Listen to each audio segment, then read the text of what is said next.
We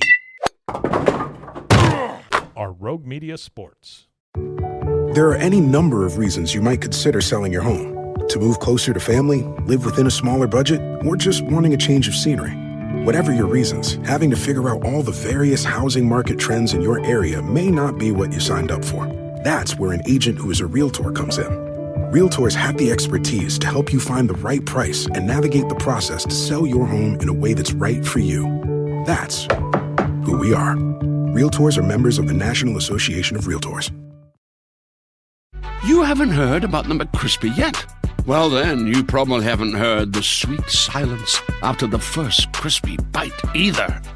Go try it for yourself to hear the best nut sound you've ever heard.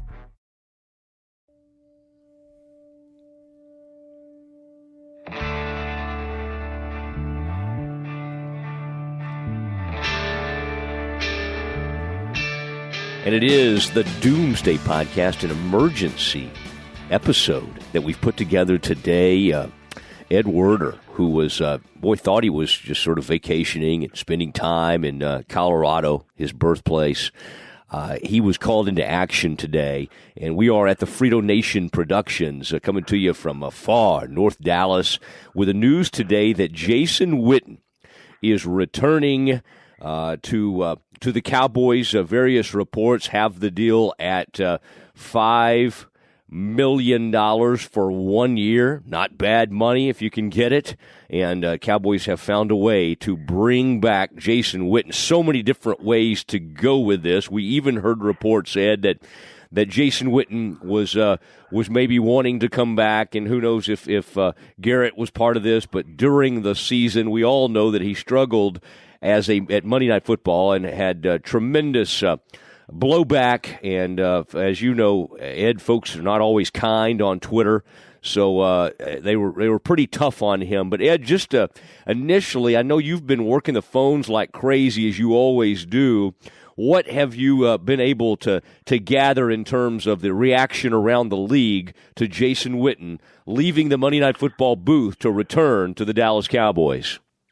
Well, I think, first of all, if you're Jason Garrett and you're coaching on the final year of your contract and you have to accomplish more than ever in 2019 to remain the head coach beyond the upcoming season, then you're elated to have the player that you consider the epitome of an NFL role model and a positive influence back in your locker room. I mean, Garrett's going to be coaching under an enormous amount of pressure, and the Cowboys have never made the playoffs in consecutive seasons with him as their head coach. In fact, the last head coach to even reach the playoffs in consecutive seasons was Chan Gailey. So that's the challenge that Garrett confronts, and I'm sure he feels reassured, even though he's not the play caller in what's been a turbulent off season for him personally, that he does get back a player that he really embraces and holds up as, you know, the guy that every Cowboys player should emulate when it comes to being a pro football player. And I would not discount at all Jerry Jones's role in all of this. In fact, Matt, a source close to Witten and Cowboys ownership told me, quote, "I wouldn't be surprised if 5 years from now Jason Witten is the head coach of the Cowboys, because Jerry has a huge man crush on him that exceeds even his relationship with Tony Romo." Whoa. And, we all know that it had to have been very difficult emotionally for Witten to be missing football, not be a part of a football team for the first time in 15 years, and then watch the team almost accomplish something that he never did when he was with the Cowboys, going, to an NFC Championship game. Obviously, they ultimately fell short. Meanwhile, he's in the Monday Night Football booth, and his rookie season is nothing like the rookie broadcasting season that Tony Romo enjoyed. And I think it was very hard. In fact, the same source told me that it was really hard for Witten to be so harshly criticized for his performance in broadcasting as a rookie, while Romo was being universally adored and, widely considered the best NFL analyst in television. Yeah, I think that's a great point. That made it even tougher that his close friend was being universally praised. Now, Ed, the ESPN, a place where you worked for many years, has come out with a statement about this today. We thank Jason talking about Witten, obviously, for his many contributions to Monday Night Football and to ESPN over the past year, and wish him continued success. We have seen many former coaches and players go into broadcasting before eventually returning to the game they love. So we understand Jason's desire to return to the Cowboys. In the coming weeks, we will determine our Monday Night Football plans for the 2019 season. In the interim, we will have a huge party to celebrate Jason's parting. No, okay, I made up that last sentence. But you know what I tweeted earlier, Ed, and I know you've been active on Twitter. You actually had to be making calls. I can just sort of go off the cuff and kind of say all my thoughts on these things, but which is what we do here on Doomsday. We try to be informed at all times as well. But I think this was sort of the best case scenario for all parties in a sense. I mean, I think we know that I'll just put it this way.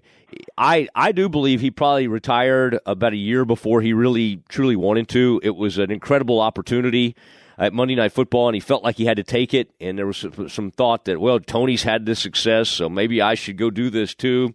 But, man, about 6 weeks into it, I think he was looking for a way out. There was a report from Schefter during the season that Garrett was reaching out trying to get Witten to come back. I mean, it really felt like sort of a bailout plan, and it just – now Witten will never be able to escape that it just did not work out for him in broadcasting. Now, maybe there'll be a better opportunity for him down the road that's a better fit. Maybe it's studio.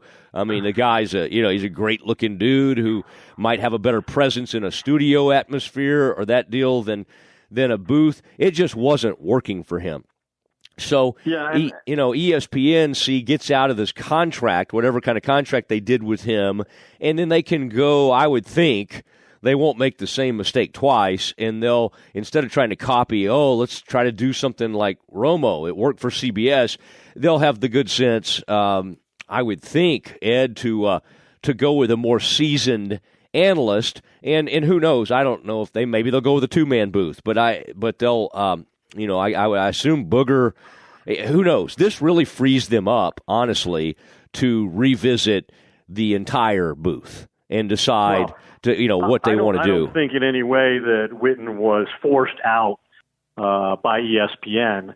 And in talking to people there over the course of the year, there was an acknowledgement that they were concerned about some of the shortcomings that he clearly had, some of the faux pas that he created on air.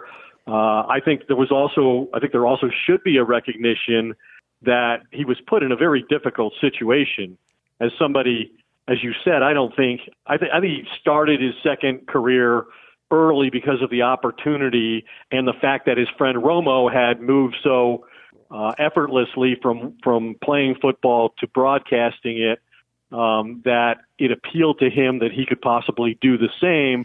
Most broadcasters need a place to be bad first, and Monday Night Football is no place for that. And so, obviously, he was mocked. I'm sure it was a humiliating experience for him at times. I have no doubt he put a lot of work into it and tried to be very professional. I think you're right that they perceived him as being better in studio than he was in a booth. And quite honestly, from what I had been told, when they were talking about the different permutations of what the booth could be for Monday Night Football, with Joe Tessitore doing the play-by-play, and he does it in a very radio-like way. I mean, he's very descriptive. He takes a lot of time. A three-man booth is very difficult to accommodate all the personalities, and to have, Booger McFarland was a guy they thought performed the best in the auditions, and that if the decision had just been made strictly on the performance of the candidates in the auditions, Booger McFarland would have just gotten the job. But there was the allure that Witten brought, as I said, and as you mentioned, of being a former Cowboy. Right out, they took him right out of the Cowboys huddle and convinced him to come do broadcasting, much like the Romo situation. We know there have been a lot of broadcasters, former Cowboys turned broadcasters, who had enormous success in the NFL as broadcasters, and ESPN envisioned that, and they wanted Witten so badly that I think they created a three-man booth strictly to accommodate him. And so I think those were some of the factors that influenced Witten's decision to leave. Yeah, all good stuff. I can't help but think of your old buddy Ed, and I thought that was I hated how it leaked out, or there was a report. You might remember who wrote it. I can't remember, but that in the audition process that Favre had really I don't know, kind of struggled or had a horrible audition. That was at least presented at some point. I always kind of thought that Favre, we now kind of joke just because he was a former Cowboys quarterback, or we say, well, is Tony the next Don Meredith? The truth is, from a sound standpoint and just the overall persona, Brett Favre would be the heir apparent to a Don Meredith. I mean, that they just kind of have this. They carry themselves similarly. They sound a little bit alike. That's the guy I would have really enjoyed hearing from. Now, I just don't know, and you know this about Favre, if he has the desire to be on the road, all that stuff Aikman has to do week to week, and then he added a game, and you know what you have to put into that. Favre didn't mind doing that as a player, but as a broadcaster, I never was convinced that Favre really wanted to do that. But I always hated that we didn't get to hear him because I don't think he'd be a candidate for ESPN now. After I think you're right. The incident you referenced where some ESPN executive producer claimed that he performed badly in his audition and that they disqualified him based on that. I don't think that was true at all. I think Favre decided that he didn't want to do the job. He always had misgivings about, as you said, the travel. I think they were concerned on their part about whether he could learn to be concise in a way that's necessary in a booth where a game is being called and you have to squeeze thoughts in between plays and so forth. I think the number one get among all broadcasting outlets on the NFL would be Peyton Manning. He would surpass even Favre. But I just really think that ESPN in all likelihood will go with a two-man booth now and expand Booger McFarland's opportunities, bring him up into the booth instead of being on that contraption he rode up and down the sidelines on. And if they do decide to have a third man in the booth, I wouldn't be surprised if it's Lou Riddick, the former personnel director with the Redskins and the Eagles, who's made a very profound impact as an analyst on football for ESPN on all of their studio programming. To me, the guy that's traveling that still has a high profile as a former great quarterback, Steve Young, I feel like could step in and do a pretty good job. But again, he might prefer being more of an analyst in that role than being up there and kind of having to. I mean, it's just a whole different level of having to be engaged and all that kind of thing. But Riddick's an interesting one because he certainly brings a presence. I think there would still be a concern. Is he a so-called big, even if they've elevated him through the draft and all these things, is he sort of a big enough name or presence? But at some point you got to go with, okay, who's the most talented, who's the most knowledgeable, and that's what they're thinking. Who's going to be good? That's exactly. Who's gonna kill it? Who's going to actually be up there? And I thought the point you brought up, that's a really good one, and I've tried to tell people the same thing. Tessitore has a boxing background, and he is someone that is stylistically, he's trying to entertain people. Where Nance, of course, is so comfortable in sort of being Nance, and he's a little more like the Summerall approach. He's got a little more of a minimalist approach. Then that allows Tony to be Tony. I mean, that was a great match for Tony. And Tessitore is not that guy. Tessitore is, in his first year of Monday Night Football, is not going to hold back. I am a personality. I bring, through my voice and inflection and everything, I bring something sort of different to this game. And think who they had before. I mean, who was it? Sean McDonough. I mean, he's the ultimate. But Sean McDonough's the ultimate minimalist kind of. I think he's good. I really think he's good, but he's not Tessitore. Tessitore is big personality, and that's not McDonough. McDonough's just, I'm going to call the game, and I actually have he has a good sense of humor, but he's he's a straight man, and that's not Tessitore. And so it's a little bit difficult to work with Tessitore. You got to get the right person that can kind of bounce off of him, and Witten was just not that guy, even though Tessitore tried. I mean, Tessitore tried all that stuff. They tried to kind of wit it up and, boog and wit and all this kind of thing, but it just felt forced. As they should have. They should have tried to, create opportunities for Witten to be a stronger presence and allow him to speak in situations where he's more comfortable than he was, where obviously he appeared oftentimes to be out of his element. And as I said, that's a difficult thing for somebody to do, go right from the playing field with no real experience and limited coaching to go and assume this high-profile position. I mean, what Romo accomplished in that regard is very unusual in the sport and in broadcasting. And I think now Witten's got an opportunity now to go back and do the job that he really loves. And then I'll be surprised if we ever see Witten as a broadcaster again, because I think the next time he retires, it'll be permanent and he'll pursue coaching as his second or third career now, depending on how you're going to consider broadcasting. Yeah. But I think he still has a lot to offer the Cowboys. We talked about the fact that it was really the offense that held the Cowboys back last season, that the championship games featured the 4 highest scoring teams in football, and the Cowboys were, nowhere near that. They ranked, I think, 22nd in the NFL in scoring.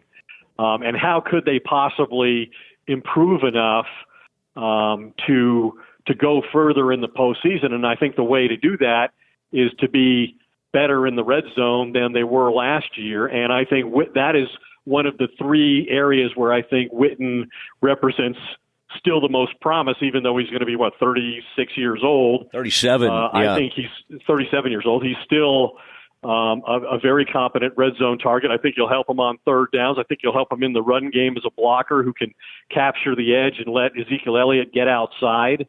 But just if you just look at the red zone alone, Dak Prescott among the playoff quarterbacks had the lowest passer rating in the red zone. And in Witten's what we thought was his final season in 2017, he had 5 touchdown catches. Well, 4 of them came from inside the red zone. And so he can be a factor in that part of the field. And there's no place where the Cowboys offense demonstrated greater futility than there. I mean, they scored 24 touchdowns out of 50 trips in the red zone last year. And that success rate was better only than the 4-12 Jets, the 5-11 Jaguars, and the 4-12 49ers. So, and then in goal-to-go situations where they have a first down inside, the 10, they were dead last in the NFL. So I think Witten can offer them some real promise that there'll be an immediate dividend, and his presence will be a factor in that important facet of the game. And to jump off a point that Source made to you about his future as a possible coach, and could it even be with the Cowboys? Ed, I got to say, with them, in this modern day NFL, taking chances on guys 28, 29 years old, anybody that knows the guy in from the Rams, I mean, McVay, Sean McVay, yeah, if anybody, youngest Super Bowl coach ever, with what's happening with all that, and here's Jason. I mean, compared to McVay, this is an old man. He's 37 years old. Now he's going to try to preserve his head coach Jason Garrett's career or prolong it. And this is a somewhat of a lame duck season, you could call it, although, if they have some success, maybe Garrett somehow is able to get another contract. But if they don't, if this thing ends poorly, and let's say they don't make the playoffs, or they do and lose the first game, and they go ahead and Jerry finally says, okay, I've had enough of Garrett, it would not be a huge stretch. People would say, well, Kellen Moore, what kind of opportunities he's going to get? No. He doesn't have I know he has the age or whatever that people are falling in love with, but it would not shock me if Jason Witten were a candidate to take over as head coach. Yeah, I think in that scenario he would make a lot of sense and have a lot of appeal to Jerry because he knows it would be popular with his fan base, and Garrett certainly does not occupy that position right now. He's been very unpopular with the fan base for a very long period of time. And it's interesting, I think, another point that merits mention when you talk about the coaching situation, I mean, if you listen to Witten do that game against Tennessee on Monday Night Football last year, you heard him speak with some criticism, which is something he does not often do publicly, in the direction of Scott Linehan, the offensive coordinator. He said things like, nothing comes easy in this offense. This is some of the stuff I couldn't stand when I played. Why wait to use tempo before you're doing it out of desperation? And then when they fire Linehan after the season's over, during the week of the Super Bowl, Witten was quoted as sort of being a big proponent of Kellen Moore, saying, he thought the offense would be much more innovative as they move forward, that he could see the offense taking a big step in 2019 with what they're trying to do and how they build this offense with Kellen Moore presumably making all of the play calls. So I'm not sure that didn't play a small role also in Witten returning to the Cowboys for another season. I think you're right. And, thanks to Mark Friedman for jumping right in here. Thanks to Lowe's has been with us all season, and that's been a great thing for us. And MyBookie, we always like the MyBookie folks. By the way, Ed, the MyBookie, they use some of these prop bets that they've had recently, like around the All-Star game and everything, getting enormous attention, and I think mainly that's their association with the Doomsday podcast. Last thing, Ed, I want you to sound off on real quickly here, because we gotta free the studio up. You cannot imagine the lineup we have up here today.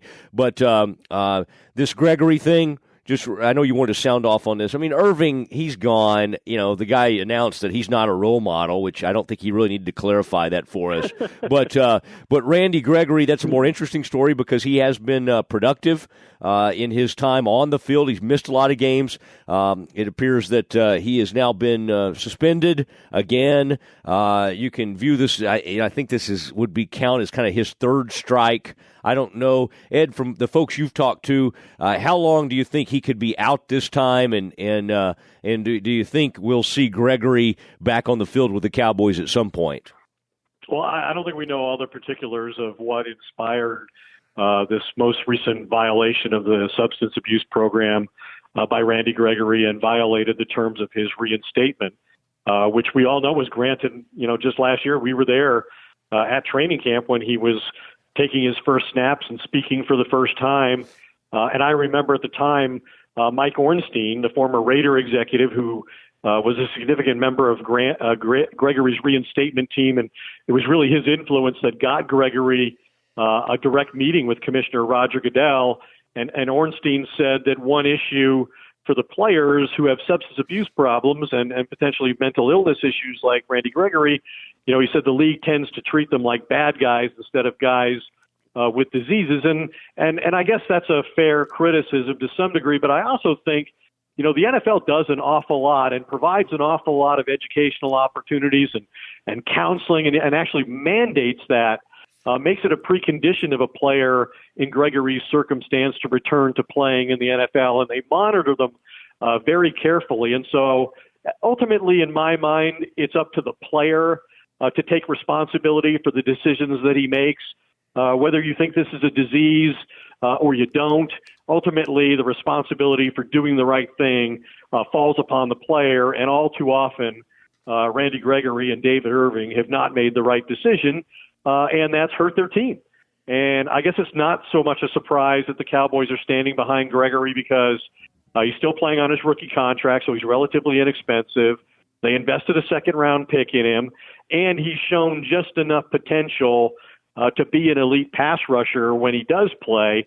I mean, last year he came back from nearly 2 years of suspensions, and he played in 14 games. He made just one start, but he had 6 sacks and 15 quarterback hits, and those both ranked second on the Cowboys to DeMarcus Lawrence, who's about to break the bank. And maybe no defensive player has ever had more leverage on his team than DeMarcus Lawrence does right now, with 2 of his defensive line colleagues being either jettisoned from the roster through free agency in Irving's case or out for an unknown period of time, as will be the case with Gregory. I mean, it seems like every season the Cowboys start the year with a prominent defensive player serving a suspension and not being available, and that seems likely to be the case again with Randy Gregory in 2019. Ed, good stuff as always, and thank you for doing this at a moment's notice today. It is the Doomsday Emergency Podcast. Ed, I know you've got a lot of you visit a lot of neat places in the off season. Let me go ahead and say, take Jupiter, Florida off the list. That's where Bill Parcells lives. That's what worries me. When Schefter said everybody else was thinking about Tiger, that's the first thing I thought about was like, golly, don't go in there, Bill. Oh, my goodness. Okay, Ed, tremendous. Bill's an upstanding citizen. He would do no such thing. I'm quite confident in saying that. Maybe not as confident. One final point on the man who inspired this podcast, emergency edition of the Doomsday Podcast, return of Jason Witten, is this. Look, the last time this happened, when Witten surprised the Cowboys and retired last year after publicly stating that his intention was to play, and I think he meant that at the time, the Cowboys were ill-prepared, obviously, to lose their tight end, even though they had 15 years to come up with a succession plan. I suggest they not make the same mistake this next time Jason Witten retires.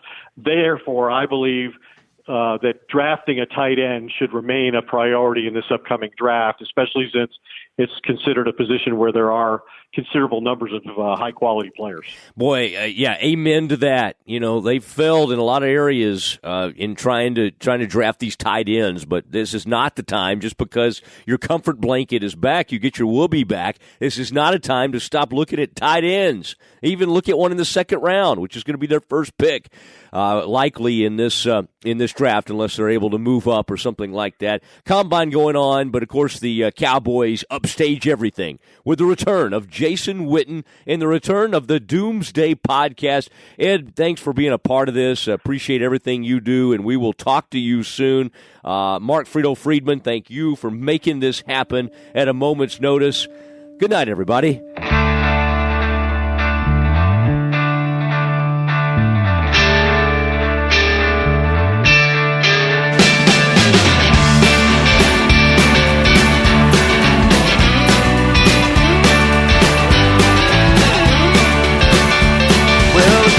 Lights are shining, stockings have been hung. You're praying for your daughter, lighting candles for your son. They're living in the city now, you don't see them anymore. This year will not be like the ones before. And the streets are all but empty, the bars have all shut down, and it's hard to find a friend inside this godforsaken town. That emptiness it feels from your head down to your toes. I'm sorry, baby, that's just the way it goes. Once you were a young girl with lovers by the score, money by the handful,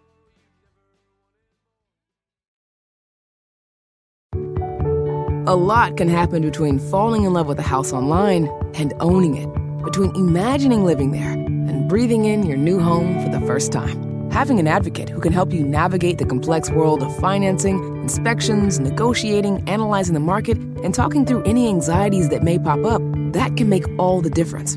That's what the expertise of a Realtor can do for you. Realtors are members of the National Association of Realtors and bound by a code of ethics, because that's who we are.